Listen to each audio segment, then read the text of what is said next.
Hello guys, welcome to my YouTube channel the subject math. Guys, इस playlist में हम 10th class algebra का full course करने वाले हैं। अगर आपको 10th क्लास का अलजेब्रा सीखना है और आप कोई भी वीडियो मिस नहीं करना चाहते हो तो मेरे चैनल को सब्सक्राइब कीजिए। सो स्टार्ट करते हैं हमारे चैप्टर नंबर 1 प्रैक्टिस सेट 1.3। ये हमारे लेक्चर नंबर 5 होने वाला है। मैं आपको रिवाइज करवा देता हूँ कि हमने लेक्चर नंबर 4 में क्या देखा था। सो हमने लेक्चर नंबर 4 में प्रैक्टिस सेट 1.2 कंप्लीट सॉल्व कर लिया है। हमने उसमें देखा था ग्राफिक क्वेश्चंस को कैसे सॉल्व करते हैं, उसका टेबल कैसे बनाते हैं, हमने ये पढ़ लिया है। उसके बाद सारे पॉइंट्स को ग्राफ पे कैसे प्लॉट करके लाइन ड्रॉ करके हमारा फाइनल आंसर कैसे फाइंड करते हैं, ये हमने सारा टॉपिक कंप्लीट कर लिया है। सो अगर आपने लेक्चर नंबर 4 नहीं देखा है और प्रीवियस और सारे लेक्चर्स नहीं देखे हैं तो मैं आपको सजेस्ट करूंगा कि आप सारे लेक्चर देखिए ताकि आपका सारा बेसिक कंसेप्ट क्लियर हो जाए और उसके बाद आप लेक्चर नंबर 5 स्टार्ट कीजिए। वीडियो का लिंक आपको डिस्क्रिप्शन में मिल जाएगा। ठीक है। सो अभी हम स्टार्ट करते हैं हमारा चैप्टर नंबर 5। स्टार्ट करने से पहले हम देख लेते हैं अभी तक हमने क्या क्या टॉपिक कंप्लीट कर लिया है। हमने साइमल्टेनियसली क्वेश्चंस को सॉल्व कर लिया है कंप्लीट अच्छे तरीके से। दूसरा, हमने ग्राफ मेथड को सॉल्व किया है, ग्राफ के क्वेश्चंस को कैसे सॉल्व करते हैं, ग्राफ के पॉइंट्स को ग्राफ पे कैसे प्लॉट करते हैं, वो हमने देख लिया है। अब हमारा नेक्स्ट और लास्ट जो टॉपिक है, मेथड है, उसका नाम है क्रैमर रूल। ठीक है। मैं एक्सप्लेन करता हूँ इसमें अपने को कैसे सॉल्व करना है। आपको बहुत ईज़ी तरीके से समझ में आएगा। बहुत ईज़ी तरीका है इसमें सॉल्व करने का। बस हमारे पास कुछ फ़ॉर्मूलेस होते हैं, उसमें बस वैल्यू पुट करना है ए, बी और सी का, आपको आंसर मिल जाएगा। ठीक है? देखो, हमने साइमल्टेनियसली जब ये क्वेश्चन सॉल्व किया था, तो हमने यहाँ पे भी एक्स और वाई का वैल्यू फाइंड किया था। जब ग्राफ इक्वेशंस हम सॉल्व कर रहे थे, तो हमको यहाँ पे भी एक्स और वाई का वैल्यू मिलता था। ओके? क्रैमर रूल में जब हम सॉल्व करेंगे क्वेश्चंस को तो हमारे पास यहाँ पे भी एक्स और वाई का वैल्यू मिलेगा। सो हमारे पास linear equation in two variables को सॉल्व करने के लिए तीन मेथड होते हैं। साइमल्टेनियसली इक्वेशन होता है, ग्राफ मेथड होता है और एक लास्ट होता है Cramer rule. Okay. So start करते हैं। इसका सबसे पहला टॉपिक है डिटर्मिनेंट। डिटर्मिनेंट क्या होता है बताता हूँ।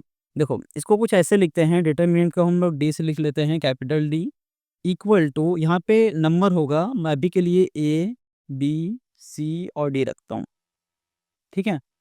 डिटर्मिनेंट को सॉल्व करना मतलब उसका बस क्रॉस मल्टीप्लाई करना होता है। ए का डी के साथ मल्टीप्लाई करो और बी का सी के साथ क्रॉस मल्टीप्लाई कर लो। ओके। सो क्या कैसे होगा cross multiply, a multiply by c, बीच में माइनस साइन होगा याद रखना, बी मल्टीप्लाई बाय, सॉरी यहाँ पे ए मल्टीप्लाई बाय डी आएगा और बी मल्टीप्लाई बाय सी आएगा। ठीक है। ये हमारा फॉर्मूला है डिटर्मिनेंट का। ओके। इसके बाद हमारा आता है क्रैमर रूल। क्रैमर रूल कैसे काम करता है? क्रैमर रूल के लिए मैं आपको एक एग्जांपल देता हूँ। पहले तो एग्जांपल क्या होगा, एक बेसिक एग्जांपल लेते हैं। हमारा लीनियर इक्वेशन कैसा होता है? लीनियर इक्वेशन हमारा कुछ ऐसे टाइप में होता है, 2x plus 3y equal to 5। ये मेरा लीनियर इक्वेशन होगा। ओके।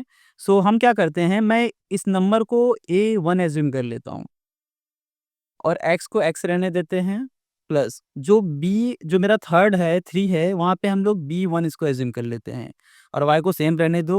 c का मतलब यहाँ पे जो हम c लिखते हैं, c का मतलब होता है कांस्टेंट, तो यहाँ पे हम c1 लिख लेते हैं। ठीक है।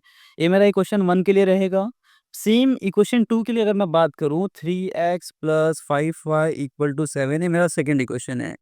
हमारे पास दो इक्वेशंस होता है, हम दो इक्वेशंस को सॉल्व करके एक्स और वाई का वैल्यू फाइंड करते हैं। सेम यहाँ पे भी सपोज मेरे पास एक पहला इक्वेशन है जिसको मैंने कुछ ऐसे कन्वर्ट कर लिया। दूसरा इक्वेशन है जहाँ जहाँ पे नंबर दिख रहा है उसको हम चेंज करेंगे। अभी हमने 2 की जगह पे a1 लिखा था, इक्वेशन फर्स्ट था इसीलिए वहाँ पे a1 लिखा था। अब इक्वेशन सेकेंड है तो हम 3 की जगह पे a2 लिख लेते हैं, x को सेम रहने देना, प्लस b तुम्हारा नंबर है तो वहाँ पे लिख लो b2 और y पे y लिख लो सेम। c मतलब कांस्टेंट, 7 की जगह पे हम कांस्टेंट लिखेंगे, वहाँ पे क्या आएगा c2। ठीक है। सो हम इसका यूज़ करके फॉर्मूला बताऊंगा मैं आपको कि फॉर्मूला कैसे बनाते हैं क्रैमर रूल का और उसके बाद सॉल्यूशन कैसे करते हैं। ओके। सो स्टार्ट करते हैं। मैंने क्या आपको क्रैमर रूल्स में बताया, हमारे पास एग्जांपल है a1x plus b1y equal to c1, ये मेरा इक्वेशन फर्स्ट रहेगा। इक्वेशन सेकेंड क्या होगा, a2x plus b2y equal to c2, ये मेरा क्या रहेगा, इक्वेशन सेकेंड रहेगा। अब इसमें सॉल्व करने के लिए हमारे पास हमको तीन मेन फॉर्मूले फाइंड करने हैं। ठीक है, बताता हूँ फॉर्मूले कौन कौन से होते हैं। पहला फॉर्मूला होता है डी, जिसको हम लोग बोलते हैं डिटर्मिनेंट। उसके बाद हम लोग फाइंड करेंगे D X, determinant of X. Next find करते हैं D Y, determinant of Y. ये दोनों फाइंड होने के बाद हमारा मेन आता है जो अपने हमारा फाइनल आंसर होता है एक्स और वाई का। सो एक्स के लिए फॉर्मूला बनता है डी एक्स अपॉन डी और वाई के लिए फॉर्मूला बनता है डी वाई अपॉन डी। ठीक है, ये हमारा 5 फॉर्मूला रहेगा जो हमारा क्रमर रूल में काम आएगा। पहला क्या होता है डी फॉर डिटर्मिनेंट। सेकंड क्या होता है D of x, determinant of x. Second third क्या होगा डी ऑफ वाई, जिसका मतलब होता है डिटर्मिनेंट ऑफ वाई। ये तीनों फाइंड होने के बाद हम फाइनल फाइंड करते हैं हमारा एक्स और वाई। एक्स का फॉर्मूला होगा डी एक्स अपॉन डी और वाई का फॉर्मूला होगा डी वाई अपॉन डी। ठीक है, स्टार्ट करते हैं। मैं बताता हूँ वैल्यू क्या क्या रख सकते हैं वहाँ पे। देखो, मैंने पहला क्या बताया आपको फाइंड करने के लिए, डी फाइंड करना है। डी डी का मतलब होता है डिटर्मिनेंट। जैसे हमने पहले वाले को सॉल्व किया डिटर्मिनेंट, इसको बोलते हैं डिटर्मिनेंट। तो जब भी हम डी फाइंड करेंगे ना, तो डी के लिए हम यहाँ पे ब्रैकेट में वैल्यू a1 a2 रखो। यहाँ पे a1 a2, इस साइड में b1 और b2 रख लो। ठीक है, अब इसका सेम जैसे हमने क्रमर रूल में सॉल्व किया था क्रॉस मल्टीप्लाई करके, सेम हम यहाँ पे भी क्रॉस मल्टीप्लाई करेंगे, हमारा आंसर मिल जाएगा, डिटर्मिनेंट ऑफ डी फाइंड हो जाएगा। सेकंड अपने को क्या फाइंड करना है, सेकंड अपने को फाइंड करना है डी ऑफ एक्स, मतलब डिटर्मिनेंट ऑफ एक्स फाइंड करना है। अब डिटर्मिनेंट ऑफ एक्स देखो कैसे फाइंड करना बताता हूँ, बहुत इजी तरीका है, ध्यान से समझना कैसे करेंगे। सो जब भी अपने को डिटर्मिनेंट ऑफ एक्स फाइंड करना है ना, तो हम एक्स वाले टर्म को नहीं लिखेंगे। एक्स वाले टर्म की जगह पे हम सी वाला टर्म लिखेंगे। मतलब जहाँ पे हम a1 a2 लिखते थे, यहाँ पे a1 और a2 ना, तो अगर हम x फाइंड कर रहे हैं तो हम x वाले टर्म को नहीं लिखेंगे, उसके प्लेस पे क्या लिखेंगे c1 और c2 लिखेंगे, c1 और c2। बाकी b वाला पोजीशन सेम रहेगा, b1 और b2 सेम रहेगा। ठीक है, नेक्स्ट चलो dx हो गया। अब डिटर्मिनेंट ऑफ y फाइंड करते हैं। सेम जैसा मैंने अभी आपको dx के लिए बताया, सेम वैसे ही करना। हम जिसका भी वैल्यू फाइंड कर रहे हैं हम उसका वैल्यू नहीं लिखेंगे। जैसे अभी हमने dx में क्या किया था, जब dx का फाइंड करना है तो आप x वाली वैल्यू नहीं लिखोगे, उसके प्लेस पे क्या लिखोगे, c वाला टर्म लिखोगे। सेम अगर जब मैं dy फाइंड कर रहा हूँ तो मैं y वाला वैल्यू नहीं लिखूंगा, उसके प्लेस पे क्या लिखूंगा, c वाला टर्म लिखूंगा। सो x वाला टर्म तो सेम ही लिख लो, मतलब a1 और a2 तो यहाँ पे आएगा ही आएगा। जहाँ पे y वाला टर्म लिखना था वहाँ पे हम क्या लिखेंगे, c1 और c2। ठीक है, इतना समझ में आया आपको।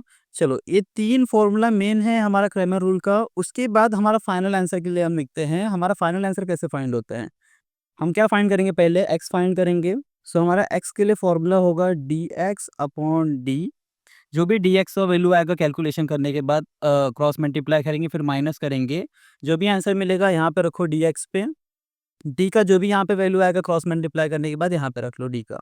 सो उसके बाद डिवाइड कर लो, जो भी तुम्हारा फाइनल आंसर आएगा वो तुम्हारा किसका वैल्यू रहेगा, एक्स का वैल्यू रहेगा। सेम वाई फाइंड करने के लिए हम क्या करते हैं, डी वाई अपॉन डी करते हैं। ठीक है, अब डी वाई के लिए क्या करेंगे, जो भी हमारे पास डी वाई का वैल्यू आएगा क्रॉस मल्टीप्लाई करने के बाद यहाँ पे रख लो, और जो भी डी का वैल्यू रहेगा, डिटर्मिनेंट ऑफ का वैल्यू रहेगा, इसको यहाँ पे रख लो, डिवाइड करो, जो भी तुम्हारा फाइनल आंसर आया वो तुम्हारा एक्स और वाई का वैल्यू रहेगा। समझ में आया क्रैमर रूल क्या होता है। एक तो पहला इसमें इंपॉर्टेंट है तुम्हारा डिटर्मिनेंट। डिटर्मिनेंट का मतलब क्या होगा, हम क्रॉस मल्टीप्लाई करते हैं और बीच में माइनस साइन यूज़ करते हैं। क्रॉस मल्टीप्लाई करो, मल्टीप्लाई किया, बीच में माइनस किया, जो भी आंसर आया तुम्हारा डी मिल जाएगा। अब यही यूज़ करके हम क्रैमर रूल बनाते हैं। क्रैमर रूल में हमारा टोटल 5 फॉर्मूला है, एक D X, D Y, X और वाई। ठीक है, डी कैसे फाइंड करते हैं, डी के लिए हम ए और बी का पोजीशन लिखते हैं। ए और बी का पोजीशन मतलब यहाँ पे जो नंबर होगा हम यहाँ पे लिखेंगे सेम। अगर सपोज यहाँ पे 3 है तो मैं यहाँ पे 3 लिखूंगा, यहाँ पे 4 है तो यहाँ पे कितना लिखूंगा, 4 लिखूंगा। अगर यहाँ पे 2 है तो यहाँ पे 2 लिखूंगा, अगर यहाँ पे 1 है तो यहाँ पे 1 लिखने वाला हूँ। ठीक है, जब हम डी एक्स फाइंड करेंगे तो जब भी हम जिसका भी वैल्यू फाइंड करते हैं हम उसका वैल्यू नहीं रखते हैं। जैसे मैं यहाँ पे डी एक्स फाइंड कर रहा हूँ, सो हम एक्स वाले प्लेस पे कॉन्स्टेंट वाला नंबर लिखेंगे। सो जहाँ पे ए और ए1 और ए2 आना चाहिए था, हम वहाँ पे क्या लिखेंगे, c1 और c2। बाकी बी वाला पोजीशन सेम रहेगा। सेम जब हम y का वैल्यू फाइंड करेंगे तो यहाँ पे हम क्या करेंगे, हम करेंगे पोजीशन चेंज। y फाइंड कर रहे हैं तो हम y के प्लेस पे कांस्टेंट वाला वैल्यू रखेंगे, बाकी x का प्लेस वहाँ पे सेम रहेगा। तो हमने यहाँ पे a1 और a2 लिखा, जहाँ पे y था वहाँ पे हमने क्या लिख लिया, c1 और c2 लिख लिया, c1 और c2 हो गया। ठीक है, इसके बाद हमारा फाइनल होता है x equal to D X upon D, Y equal to D Y upon D. यहाँ से तुम्हारा फाइनल आंसर मिलता है, तुम्हारा x और y मिल जाएगा। डन है, समझ में आया आपको? ओके, अब देखते हैं question number first, fill in the blanks with correct numbers. बहुत इजी क्वेश्चन है, जैसे हमने अभी तक क्वेश्चंस को समझा है सॉल्व करने का, सेम तरीके से सॉल्व करने वाले हैं। ऐसे क्वेश्चंस को बोलते हैं डिटर्मिनेंट क्वेश्चंस। तो हम इसका डिटर्मिनेंट फाइंड करेंगे। मैंने बताया आपको डिटर्मिनेंट कैसे फाइंड करते हैं। हम क्रॉस मल्टीप्लाई करेंगे, 3 मल्टीप्लाई बाय 5 कर लो, सो 3 मल्टीप्लाई बाय 5 किया। यहाँ पे बीच में माइनस साइन होता है, 2 मल्टीप्लाई बाय 4 कर लो, 2 मल्टीप्लाई बाय 4 कर लिया। कितना आएगा? 3 5 जा 15 हो गया, माइनस 2 4 जा कितना होगा? 8 हो जाएगा। ओके, कर लो माइनस, कितना आएगा? 7। डन। बहुत इजी क्वेश्चन था, समझ में आया आपको? सेम क्वेश्चन नंबर सेकंड भी ऐसे ही सॉल्व करना है। मैं आपको सॉल्व करके बताता हूँ कि क्वेश्चंस। सो पहला क्वेश्चन क्या है इसका? पहला क्वेश्चन है -1 2 7 और 4। ठीक है, कैसे सॉल्व करेंगे? डिटरमिनेंट फाइंड करना है, पता है आपको कैसे सॉल्व करते हैं। क्रॉस मल्टीप्लाई कर लो, सो -1 मल्टीप्लाई बाय 4 ये हो गया। फिर बीच में माइनस का साइन होता है, 7 मल्टीप्लाई बाय 2, 7 मल्टीप्लाई बाय 2 हो गया। कर लो मल्टीप्लाई किया, यहाँ पे मल्टीप्लाई 4 इंटू -1 करेंगे, कितना आएगा? -4 आएगा। यहाँ पे 4 टू 7 टू सा कितना हो जाएगा? 14 हो जाएगा। ठीक है, माइनस माइनस क्या होता है? प्लस होता है। सो 14 और 4 कितना हो जाएगा? 18। दोनों में बड़ा नंबर कौन सा है? 14 का, तो साइन कौन सा रहेगा यहाँ पे? माइनस का रहेगा। समझा आपको कैसे सॉल्व करना है? सेम क्वेश्चन सेकंड भी सॉल्व करेंगे, सेम क्वेश्चन थर्ड भी सॉल्व करने वाले हैं। तो इसमें सारे क्वेश्चंस कुछ ऐसे ही सॉल्व होंगे, कुछ अलग मेथड नहीं है इसका सॉल्व करने का, और ये इजी मेथड भी है काफ़ी सॉल्व करने के लिए। तो सेकंड क्या है इसमें? सेकंड क्वेश्चन है इसका 5 -7 3 और 0।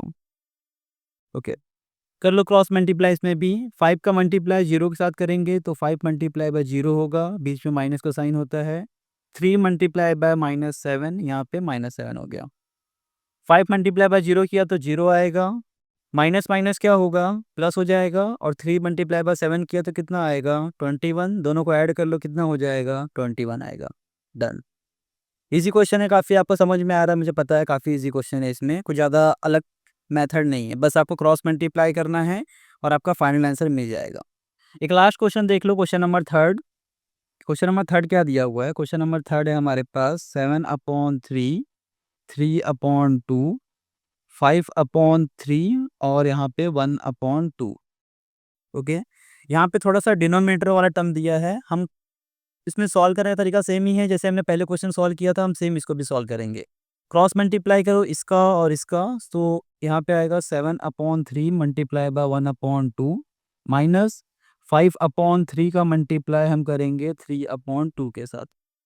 ठीक है, 7 मल्टीप्लाई बाय 1 किया तो कितना आएगा? 7, 3 2 जा कितना होगा? 6, 5 3 जा 15 और यहाँ पे कितना हो जाएगा? 3 2 जा 6। सो जब भी बेस सेम होता है तो हम डायरेक्टली सॉल्व करते हैं, बेस को कॉमन ले लेते हैं। तो मैंने बेस को कॉमन ले लिया 6, और ऊपर वाले को हम डायरेक्टली सब्ट्रैक्ट कर लेंगे। अगर यहाँ पे माइनस है तो माइनस करेंगे, अगर यहाँ पे प्लस है तो प्लस करेंगे। सो अभी माइनस करना है तो मैंने माइनस कर लिया, ये हो गया। कर लो माइनस, 15 में से 7 गया, कितना आएगा? 8/6। दोनों में बड़ा नंबर कौन सा है? 15 या 7? 15 बड़ा नंबर है, उसके पास साइन कौन सा है? माइनस का, तो हम लोग साइन कौन सा लगाएंगे यहाँ पे? माइनस का। अगर हमारा फाइनल इक्वेशन डिवाइड हो रहा है तो हम इसको डिवाइड कर सकते हैं, दोनों 2 के टेबल से डिवाइड हो जाएंगे। 2 4 जा 8 होता है, 2 3 जा 6 होता है। साइन माइनस का है तो माइनस का लगा लिया, ये हो गया हमारा फाइनल सोल्यूशन। डन। एक बार देख लो सोल्यूशन आपको समझ में आया है काफ़ी अच्छी तरीके से, आप स्क्रीनशॉट ले सकते हो इसका।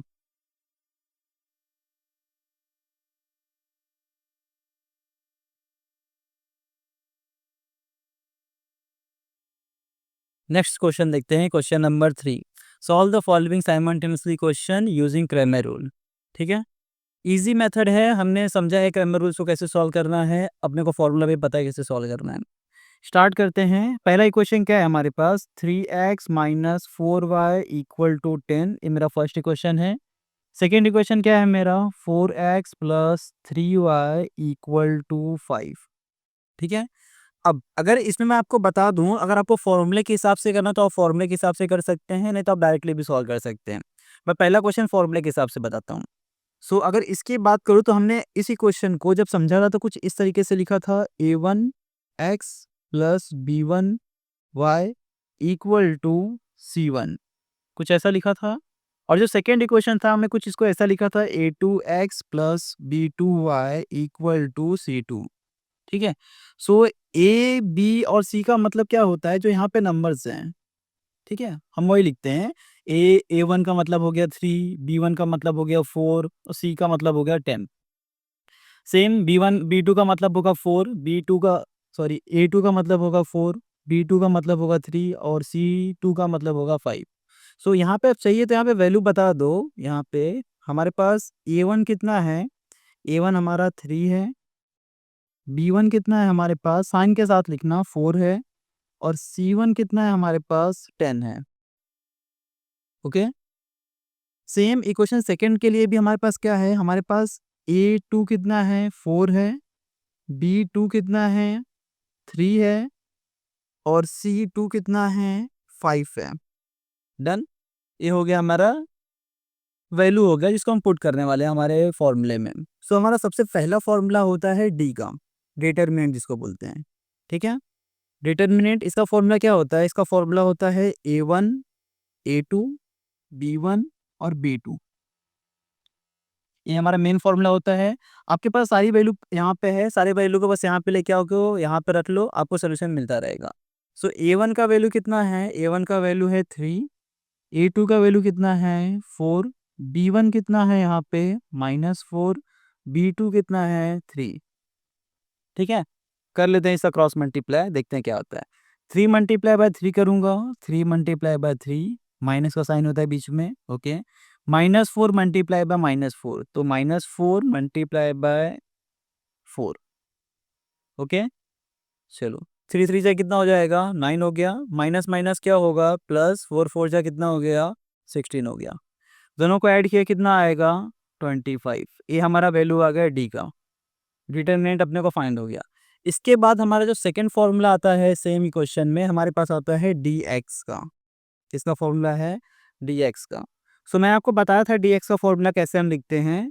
अगर अपने को x का वैल्यू फाइंड करना है तो हम x का वैल्यू नहीं लिखते हैं, उसके प्लेस पे हम किसका वैल्यू लिखते हैं, c का वैल्यू लिखते हैं। सो फॉर्मूला हमारा बनेगा c1 c2 और यहाँ पे b1 b2।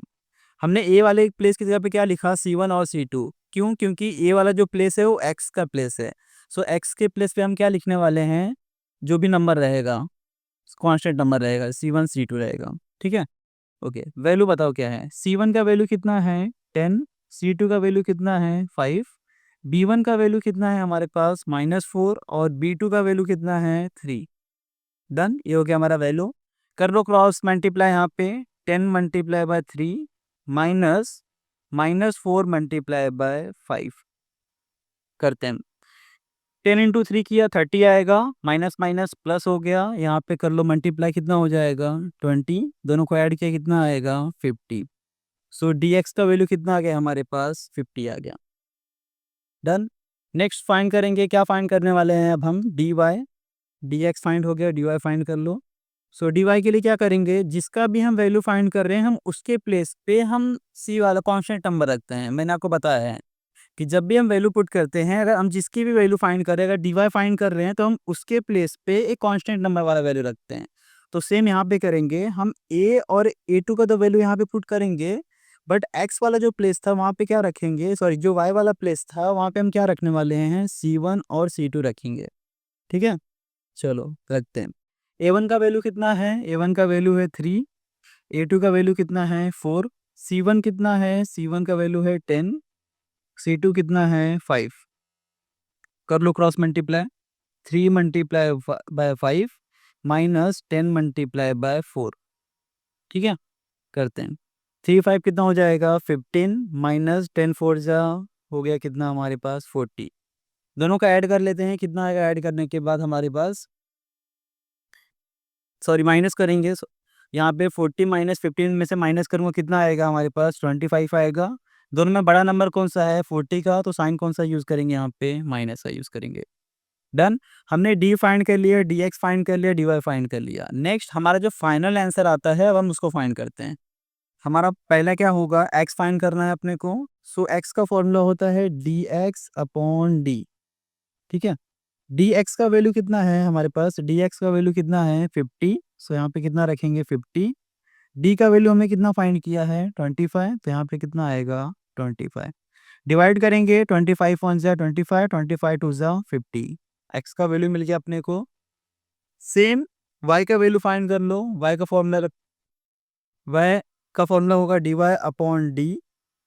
dy कितना आया हमारे पास -25 आया है। ओके, -25 लिया और d का वैल्यू कितना है 25। डिवाइड करेंगे तो इसको कितना आएगा हमारे पास -1। सो ये हमारा सॉल्यूशन है, फाइनल सॉल्यूशन। तो हमारा आंसर क्या आया हमारे पास, आंसर में लिख लो x, y इक्वल टू 2, -1।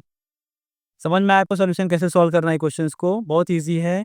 अगर आपको समझ में आ गया था पहले हमने कैसे सॉल्व करके बताया था, तो सेम हमने इस क्वेश्चन को ऐसे ही सॉल्व किया है। एक बार क्वेश्चन को मैं रिपीट कर रहा हूँ, आप स्क्रीनशॉट ले लो। हमने ये क्वेश्चंस का ए बी सी का वैल्यू फाइंड कर लिया, फिर डी एक्स डी और डी वाई के फॉर्मूले में पुट कर दिया। यहाँ पे जो भी हमारा आंसर आया हमने इसको x equal to D X upon D किया, y equal to D Y upon D किया। सो हमारा यहाँ पे फाइनल आंसर मिल गया हमारे पास x, y equal to 2, -1। Okay, next question देखते हैं, क्वेश्चन नंबर 3 का सेकेंड वाला। ठीक है, अब यहाँ पे देखो हमारे पास जो इक्वेशन दिया हुआ है, क्वेश्चन क्या है 4x plus 3y minus 4 equal to 0। और जो सेकेंड इक्वेशन है हमारा 6x equal to 8 minus 5y। सो यहाँ पे जो इक्वेशन का ऑर्डर है ना वो थोड़ा आगे पीछे है, तो हम इसको पहले तो अरेंज करेंगे। देखो कैसे अरेंज करते हैं, जो भी वेरिएबल्स होते हैं उसको एक साइड में रखो और जो भी तुम्हारा नंबर है कांस्टेंट है उसको एक साइड में रखो। ठीक है, सिंपल वैसे ही करेंगे। सो हमारे पास जो इक्वेशन है फर्स्ट वाला इक्वेशन क्या है 4x plus 3y minus 4 equal to 0। So हम क्या करते हैं, हम वेरिएबल्स को एक साइड में रखते हैं, मतलब चलो लेफ्ट साइड में रख लिया, और जो नंबर होता है उसको राइट साइड में रखते हैं। सो ए कहाँ पे चले जाएगा, इस साइड में चले जाएगा। तो हमारा इक्वेशन कुछ ऐसा दिखेगा 4x plus 3y equal to 4। समझ में आया। सेम जो सेकेंड वाला इक्वेशन है कैसा है 6x equal to 8 minus 5y, ये हमारा इक्वेशन है। इसी क्वेश्चन को भी चेंज कर लो। क्या करना है, वेरिएबल्स को एक साइड में रखना है, तो इस वाले वेरिएबल को उठा के इस साइड में लेके आते हैं, नंबर अपने प्लेस पे ही रहेगा। सो 6x माइनस में था, इस साइड में आएगा तो क्या होगा प्लस में, इक्वल टू 8 अपने प्लेस पे है। समझ में आया। सो इक्वेशन को थोड़ा मॉडिफाई करना था यहाँ पे, क्योंकि इक्वेशन का जो ऑर्डर था वो थोड़ा आगे पीछे था, तो इक्वेशन कुछ ऐसे मॉडिफाई हो जाएगा। स्टार्ट करें सॉल्व करना। ओके, सो हमारा इक्वेशन फर्स्ट क्या है, हमारा इक्वेशन फर्स्ट है 4x plus 3y equal to 4। ये हमारा फर्स्ट इक्वेशन है। सेकेंड इक्वेशन क्या बना हमारा 6x plus 5y equal to 8। ठीक है, चलो सॉल्व करना स्टार्ट करते हैं। सो अगर इसमें भी आपको फॉर्मूला लिखना है तो लिख लो। क्या कर सकते हैं इसमें, देखो मैंने यहाँ पे बताया है हमारा पहला a1 होता है, दूसरा b1, फिर c1, a2, b2, c2। ठीक है, सो यहाँ पे वैल्यू रख लेते हैं इसका। सो a1 का वैल्यू कितना है, यहाँ पे a1 का वैल्यू कितना है 4, b1 कितना है 3, c1 कितना है 4। ओके, नेक्स्ट a2 कितना है 6, b2 कितना है 5 और c2 कितना है हमारे पास 8। डन।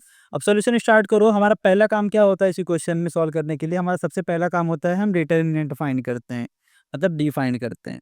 सो डी फाइंड करने का फॉर्मूला क्या होता है ए और बी का। सो यहाँ पे रहेगा a1 a2 b1 b2। a1 का वैल्यू कितना है, a1 का वैल्यू हमारे पास है 4, a2 का वैल्यू कितना है 6, b1 और b2 कितना है 3 और 5। ठीक है, इसके बाद आपको पता कैसे सॉल्व करना है, हम क्वेश्चन को क्रॉस मल्टीप्लाई करते हैं। 4 मल्टीप्लाई बाय 5 कर लो, माइनस 3 मल्टीप्लाई बाय 6 किया, यहाँ पे मल्टीप्लाई किया 20 आया, यहाँ पे मल्टीप्लाई किया 18 आया, दोनों को माइनस किया कितना आएगा 2 आएगा। ठीक है, डी हो गया। इसके बाद हम क्या फाइंड करते हैं, डी एक्स फाइंड करते हैं। डी एक्स का फॉर्मूला, अगर हम एक्स फाइंड कर रहे हैं तो हम एक्स वाले नंबर्स को नहीं लिखते हैं, उसके प्लेस पे क्या लिखते हैं कांस्टेंट लिखते हैं। सो अगर हम x फाइंड कर रहे हैं तो x वाले प्लेस पे नहीं लिखेंगे, x के प्लेस पे क्या आता है a और a आता है, तो उसके प्लेस पे हम क्या लिखेंगे c1 और c2 लिखेंगे। तो फॉर्मूला हमारा क्या बनेगा c1 और c2। यहाँ पे क्या रहेगा, B1 और B2 सेम रहेगा। ओके, चलो बी वैल्यू क्या है दोनों का, C1 का वैल्यू कितना है 4, C2 है 8, B1 3, B2 5।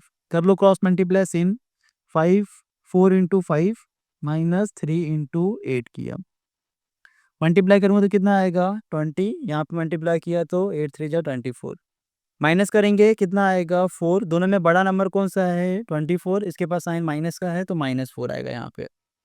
Done, dx find हो गया। dx के बाद हमारा नेक्स्ट आता है dy।